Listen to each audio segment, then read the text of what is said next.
So what excites me about growth groups is the fact that it connects believers together. So one of the gifts that I feel like God has given me is I'm a connector, connecting people together, because that's where growth happens. A lot of times we think that discipleship looks a certain way, usually within a classroom setting or sitting in a circle looking at each other.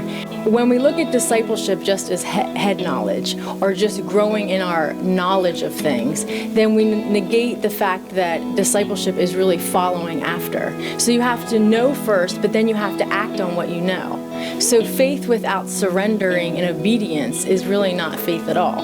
Real discipleship is transformation, becoming more and more like the image of Christ. When we do that, then we allow ourselves to see that there's all kinds of different people, all kinds of different places that they find themselves on the spiritual journey, one not better than another, but all going towards the same goal. So here at Encounter Church, our goal is that we can be providing many opportunities of discipleship. We really need to see discipleship as growing in our Christ likeness, not just growing in our head knowledge. That's part of it. If we don't know who God is, how can we know how to respond to Him and act like Him? But it's not the only piece of it. And if we relegate it just to the head, then it never moves to the heart, and then it never equals transformation. I have seen growth groups, or small groups in another way, done so many different ways. You have ones that stay together forever, and then you have ones like we're doing right now, the semester base, that just stay together for a short amount of time. There are pros and cons to both of them. But what I have found is that we need to have a hybrid of both of them. A hybrid of, having on and off ramps where people can actually get into community, which is one of the big things for us to push at Encounter, is that we first need to get people into community. But growth groups, the goal is not to have intimate relationships or friendships. The goal is to begin the journey together. No growth group will be able to solve all the problems, but it allows us to get the first step on the journey that says we need to be together. And then from that, we hope intimate relationships come out of it. But it's not the number one goal.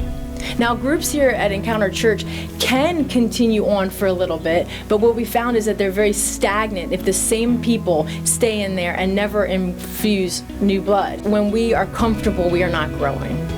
But you don't want to be too much out of your comfort zone that you're too scared to grow either. So there's this balance. That's why I really like our growth groups, because we try to accomplish a hybrid, which is allowing for on and off ramps, for new people to come in, for people to say, hey, I need to take a step back, but also to say when a group starts up again, there's no one stopping you from joining the same group again if it's offered.